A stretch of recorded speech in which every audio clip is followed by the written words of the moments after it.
정치권의 뜨거운 이슈를 진단하는 시간. 오늘은 이현주 전 국민의힘 의원과 함께합니다. 의원님 어서 오십시오. 네, 안녕하세요. 네, 안녕하세요. 윤석열 대통령이 취임 후 두 번째 특별 사면을 단행했습니다. 그 네. 취지 그리고 의미를 국민 통합 이렇게 이제 밝히고 있는데요. 어떻게 보십니까? 이 사면이 국민 통합의 효과를 발휘했다 이렇게 보십니까? 뭐 저는 사실 좀 부정적이에요. 네. 네, 그래서 이해가 잘 안 가고요. 일단은 이게 이 대부분 사회 지도층이잖아요. 예. 1,400명 가까이 되는데 우리 국민들 일반인들은 하여튼 범죄 한번 해서 문제가 되면 이 사면 잘 안 돼, 거의 안 되잖아요. 거의 뭐 기대할 수 없죠. 불가능한 예. 얘기죠. 예. 그런데 대통령이 이렇게 그냥 한번 탁 하면 이렇게 1,몇백 명이 확 사면이 되고 네. 이 국민들이 볼 때 정말 그들만의 잔치다 이렇게 생각하지 않을까. 그리고 이제 국민통합이라고 하는데 사실 이제 그때 대부분 보면 그때 국정농단 수사 네. 대상이었던 사람들이지 않습니까? 근데 사실 문제는 뭐냐면 이 수사의 장본인이 윤석열 대통령하고 한동훈 장관이에요. 네, 그렇죠. 그러면 저는 거기에 대해서 무슨 설명이 있어야 된다고 생각해요. 그러면 그때 수사한 거 다 뭐였지? 물론 저는 그때 수사 너무 과하게 진행한다. 네. 어차피 탄핵 이후에 새로 이렇게 정권 잡았을 문재인 정권이 좀 더 국민통합적 차원에서 관용의 정치를 했으면 좋겠다. 그래서 좀 너무 잔인하지 않게 했으면 좋겠다라고 저는 비판적으로 봤는데 예. 그런데 어쨌든 정권의 입맛에 맞게 좀 우리가 생각할 때 좀 잔인하리 많지 좀 심하게 했거든요, 솔직히. 네. 근데 그걸 하신 분이 윤석열 대통령과 한동훈 장관이면 이거를 사면을 해줄 때, 사면 복권을 할 때 예. 뭐 예를 들면 수사 잘못됐다. 내가 너무 과하게 했다라든가 뭐 어떤 사과를 한다든가 수사가 잘못됐으면 재수사를 해야 된다든가 뭐 어떤 그런 게 있어야 되잖아요. 예. 근데 우리가 볼 때 이제 국민들이 볼 때 어떻게 했어요? 그러면 야, 이게 정치가 참 권력이 뭐냐. 응? 설명도 없고 예. 그냥 뭐로 가도 서울로만 가면 된다. 뭐 이런 식인가? 아하. 이런 생각하지 않겠습니까? 저는 일단은 이런 과거의 정근대적 저는 잔재라고 봐요. 사면권 자체가. 네. 대통령이 사법권에 어떤 결론이 난 거를 다시 뒤집고 하는 것 자체가 문제고 사면제도 저는 폐지해야 된다고 봅니다. 기본적으로는. 제도 자체를요. 네네. 그럼요. 이건 뭡니까 이게. 이해할 수 없어요. 이거 굉장히 옛날 왕권 시절에 그런 굉장히 옛날 얘기예요. 이거는. 네. 그리고 이 내용 자체에 대해서도 어쨌든 간에 그 당시에 국민통합 안 하고 보수 개변만 외치면서 그냥 국민통합 위한 관용적 태도가 좀 부족했다 하더라도 그래도 어쨌든 그렇게 해서 본인이 수사를 했고 본인이 어쨌든 처벌을 주도한 거기 때문에 네. 여기에 대해서 그러면 다시 그것을 뒤집는 이 결과에 대해서 설명이 좀 있어야 된다. 그렇게 생각합니다. 네. 네, 그렇지 않으면 국민들이 이게 뭔가 뭐 좀 권력자들이 국민들 앞에 뭔가 솔직하지 않은 것 같다. 네. 그죠? 다 알지만 어쨌든 이렇게 가면 정치의 신뢰를 잃지 않겠나 이런 생각이 들죠. 저는 굉장히 이렇게 그리고 만약에 굳이 필요하다면 이명박 대통령 한 사람 정도면 모르겠지만 얼마나 많은 사람이 지금 사면 복권됐어요. 그러게요. 그래서 이거는 저는 정치라는 게 그래도 명분이 중요한데요. 네. 그죠? 명분 없는 정치 아닙니까? 이거는 그런 명분 없는 정치가 요즘에 이렇게 판을 치는데 정말 국민들 볼 때 설명할 수 있는 정치, 명분이 있는 정치 그리고 뭔가 이게 이런 사면제도 자체에 대해서 그냥 나는 이 원칙과 이런 거를 숭상하기 때문에 정의를 숭상하기 때문에 나는 원칙대로 사면 같은 거 안 한다. 불공정하지 않냐. 네. 이렇게 하면서 이거 폐지하자. 차라리 그랬으면 옛날에 국민들이 좀 좋아하던 윤석열 검사의 모습. 공정과 상식. 그렇죠. 네. 그런 게 좀 나았을 수도 있고요. 또 어쨌든 간에 뭐 어떻게 보면 좀 지나치리만큼 우리 야당이라든가 또 우리 그 노조라든가 이런 우리나라의 또 반대 세력들에 대해서 굉장히 원칙적으로 대응하시잖아요. 그렇죠. 그것도 박수 치는 국민들도 있고요. 예. 그러면 좀 일관되게 하는 게 좋겠다. 예, 그랬으면 네. 박수를 쳤을 텐데. 그러니까 우리 편에 나한테는 좀 엄하고 상대편에게는 조금 너그러운 우리 초등학교부터 줄곧 배우는 거 아닙니까? 리더는 그렇게 해야 된다? 네, 그 모습을 그렇죠. 언제 볼 수 있을까요? 우리 대한민국에서는요. 예, 뭐 다른 사안 좀 짚어보겠습니다. 네. 의원님, 북한에서 무인기를 막 보냈는데요. 5대가 서울 상공을 마음대로 휘젓고 돌아다니고요. 그 사이에 공군기가 출동을 하기까지 했는데 뭐 별다른 그 소득도 없고 네. 그 과정에서 무슨 일인지도 모르고 국민들께서는요. 네. 6시간 이상을. 네. 어떻게 보셨습니까? 뭐 사실 선제 타격한다고 막 했는데 사실 예. 선제 타격이 아니라 뭐랄까요? 그 우리 영공에 선제 진입한 거죠. 침입한 거죠. 북한에서 그죠? 오히려 우리한테 선제 침입을 했다. 그렇죠. 예. 예. 그러니까 거기다가 6시간인가 우리 상공에 머물러 있었다는 거 아닙니까? 네. 또 한 대는 서울 북부까지 들어왔고요. 그러게요. 끔찍하죠. 그런데 이게 어찌된 일인지도 모르고 이거 완전 비상사태거든요. 네. 근데 아무 일도 없었어요 그날. 그래서 NSC가 안 열고요. 아니 NSC도 NSC지만 네네. 어떻게 아무렇지도 않지. 이게 아무렇- 준전시 상태 아닙니까? 아무런 일도 없었던 듯이. 네. 아니 그러니까 막 그 뭔가 비상사태에 맞게 정부가 움직여야 되잖아요. 그렇죠. 근데 공군이라든가 우리 국방부가 좀 움직인 것 같긴 하지만 정말 이건 오합지졸처럼 보이지 않습니까? 죄송한 얘기지만. 네. 물론 이걸 누구 탓을 할 건 아니에요. 물론 그전부터 해서 계속 쌓인 문제지만 어쨌든 지금 대통령 군 통수권자는 윤석열 대통령이시니까. 그렇죠. 그러면 본인이 제가 볼 때는 이게 딱 보고를 받자마자 그때부터 해서 비상사태에 맞게 운영을 하고 국민들한테 메시지 바로 내고 그날 그죠? 예. 바로 메시지 내고 이러이러한 건데 우리가 이렇게 하고 있으니까 걱정하지 마시고 불안해하지 마시고 지켜봐 달라. 이렇게 하고 우리 공군이 이렇게 한다. 그다음에 이게 드론인데 무인기인데 네. 이번에 보면 드론이 뭐 우크라이나전에서 상당히 맹활약을 하고 그렇죠. 이렇게 큰 어떤 경제력이라든지 군사력에서 큰 비용이 들지 않으면서 굉장히 효과적인 거란 말이에요. 그러면 예. 이제 북한 입장에서 보면 그들이 지금 여러 가지 이렇게 열세에 처해 있는 것들을 만회할 수 있는 것들이고요. 네. 사실은 북한이 우리가 잘 알아야 될 게 핵에 대해서도 이번 올해 9월 달에 핵 무력 정책법이라는 거를 최고인문회의에서 통과를 시키면서 그렇죠. 그 전에 핵 보유국법이었어요. 근데 이 법제가 달라집니다. 그 얘기는 뭐냐면 그 전에는 핵을 억제 수단으로 핵 억제력 다른 나라에 대한 억제, 자기의 어떤 방어 보호, 수단으로. 방어 수단으로 그렇죠? 그것을 주로 보유를 한다라고 분명히 밝히고 있다가 네. 올해 9월 달에 최고인민회의에서 핵무력 정책법을 발표하는데 이때 보면 뭐라고 얘기를 하냐면 핵 보유의 정당성을 밝히면서 그 실전 전력으로서의 핵의 사용을 언급을 합니다. 그러게요. 그러니까 이게 어떻게 보면 북한의 핵 독트린 자체가 바뀐 거예요. 네. 관점이. 네. 그러면 이게 굉장히 공세적으로 바뀐 거예요. 우리가 잘 생각해 보면 그때 그 9월 핵 무력 정책법 이후부터 북한이요. 굉장히 공세적인 그걸 계속해요. 도발도 많이 미사일도 하고. 그렇고 예. 도발도 그렇고. 예. 이게 왜 이러지 싶을 정도로 막 하잖아요. 네. 그게 바로 북한의 핵 독트린이 바뀐 겁니다. 아. 근데 사실은 그런 부분들에 대해서 굉장히 긴밀하게 우리 정부가 보면서 여기에 맞게 아주 상황 자체는 굉장히 긴장되는 상황으로 이미 온 거예요. 네. 근데 거기에 맞게 준비를 전혀 안 한 거죠. 물론 그전 정부에서 준비를 뭐 하다가 만 것 같기도 하지만 그 정부 탓을 할 수는 없죠. 그전 정부는 네. 그전 정부고 어쨌든 그렇죠. 지금 현재 군 통수권자께서 그 상황을 제대로 관리하고 통제하셨어야 되는 거죠.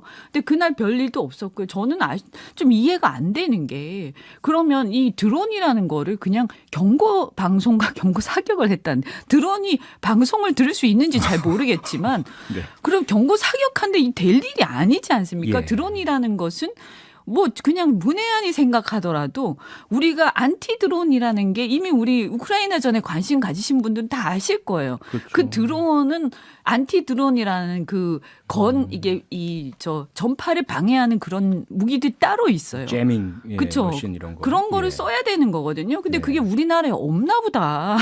굉장히 놀라웠고 그런 거 썼다는 얘기가 없지 않습니까? 네, 있다는 발표는 2018년에 이미 도입했다는 발표는 있었었죠. 예. 그런데 이번에 썼다는 얘기는 없죠. 그러니까요. 그다음에 그러면 미군에는 있는 걸로 알고 있어요. 네. 그 미군하고 협조가 전혀 안 된 건가? 그 대통령께서 나서서 그런 부분들을 국방부 장관하고 한미연합사가 있잖아요. 그러면 이런 협력을 하면서 뭔가 했었어야 되는데 이거 어떻게 된 거지?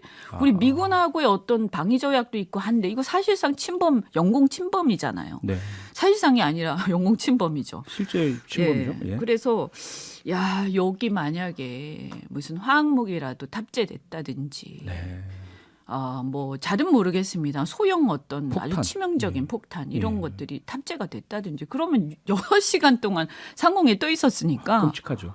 그럼 끝난 거예요. 그러면 사실은. 근데 우리가 이거를 격추시키려고 하다가 그냥 우리 전투기만 추락한 거 아닙니까? 네. 그리고 저는 이해가 안 돼. 그렇게 됐으면 정말 바로 그날 어떤 뭐가 나왔어야 되는 거 아닙니까? 메시지와 국방부 장관의 사과. 근데 뒤늦게 그 다음 날 예. 나오고 대통령께서는 지금도 질타만 하시는데 네. 네, 국방부 장관 최고 강하게 책임자, 질타하셨다고. 최고 예. 책임자가 본인이시죠. 네. 네. 지금 들으시다가요. 6682번님께서 질문 주셨어요. 보수는 안보에 강했던 거 아닌가요? 저희의 통념이 무너졌습니다. 지난 대선에서도 보수 안보 때문에 투표하신 분도 꽤 많으실 텐데요. 보수가 안보에 강해야죠. 예. 사실은. 왜냐하면 굉장히 국가 방위라든가 안전 이런 거에 굉장히 충실해야 되기 때문에. 그렇죠.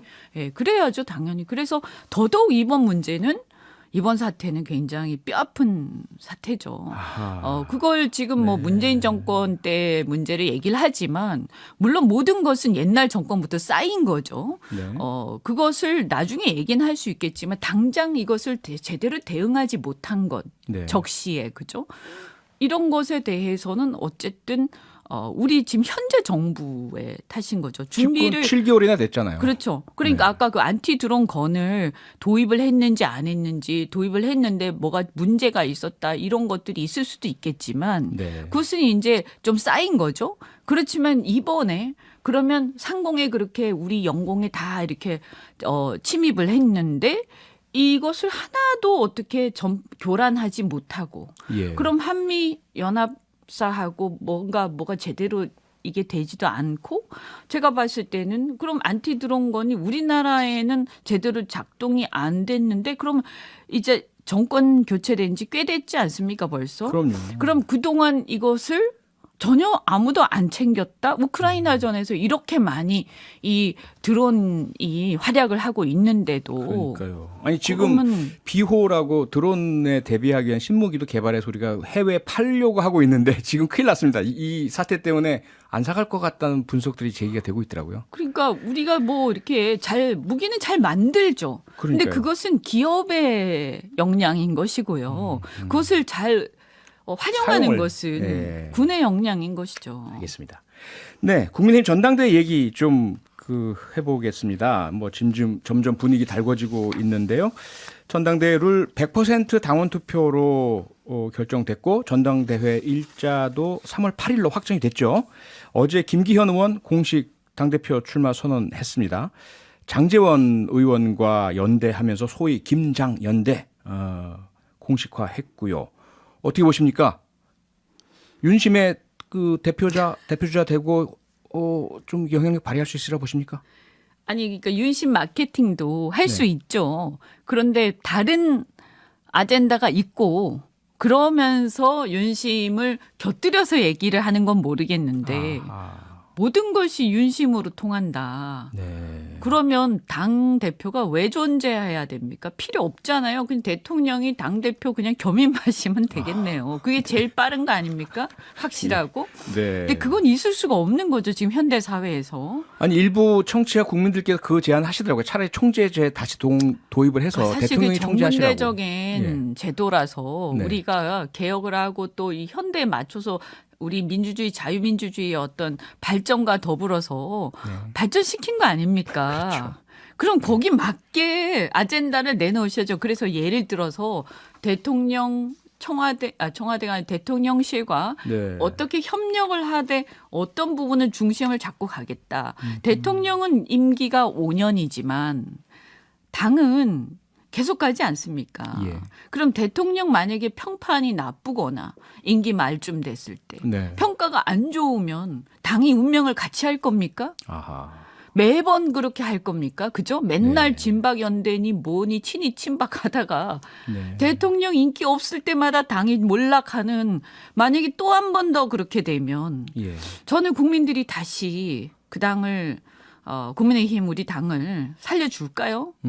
이게 민주당이 지금 뭐 정신이 없어요. 네. 이재명 대표 때문에. 예. 그러니까 상대가 엉망이니까 괜찮다라고 생각하는지 모르겠어요. 네. 그런데 정말 그래서 저는 이렇게 내가 잘할 생각을 안 하고 상대가 계속 나쁘기를 기원하면서 나빠지기를 네. 그리고 계속 서로 네거티브만 하는 이 비생산적인 정치 이거 정말 문제예요. 네. 네, 그럼요. 그래서 저는 차제에 네. 정말 이거 보면서 정치 개혁해야 된다. 그리고 이게 무슨 왜 이렇게 다 달라드니냐, 왜 이렇게 난리냐, 그 공천권 때문인데 공천이 공직 후보자 추천권이잖아요. 네.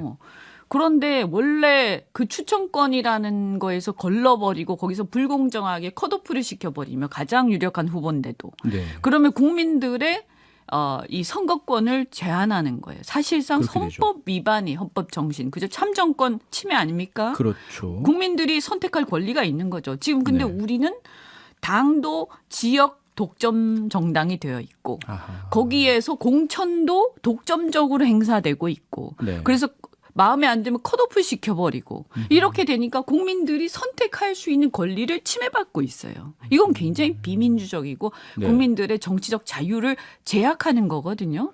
근데 이게 이 국회의원들 현역들이 그것을 바꿔야 되는데 그게 안 되죠. 기득권이 있으니까. 근데 네. 이거는 여론으로 저는 반드시 바꿔야 된다. 그래서 이 승자 독식의 지역 독점 소선거구제 개혁하고 네. 공천권 국민들한테 돌려주고 예. 그래서 국민들이 좋은 걸 선택하고 그래서 국민들한테 우리가 이렇게 잘하고 있어요라는 그 경쟁을 해야 되는 선의 거죠. 경쟁. 네. 예. 그래서 이제 이게 윤심 마케팅 계속하는 거 정말 한심하고 네. 한심하죠. 뭐 하는 그런데요, 겁니까? 의원님, 이 부분 어떠세요? 어제 김재원 전 최고위원께서요, 지난 그 이준석 전 대표 당시에 윤석열 후보랑 갈등이 생겨 틀어지고 이러면서 대선에 질 뻔했다. 그래서 국민의힘은 지금 철저하게 대통령 중심, 대통령과 뜻을 맞출 수 있는 사람이 대표가 되어야만 한다. 이 논리가 상당히 강하던데요. 어떻게 보십니까? 아니 그거는 뭐 그게 사실인지 아닌지도 또 다른 논란의 여지가 있지만 그 말 주장 자체가 예.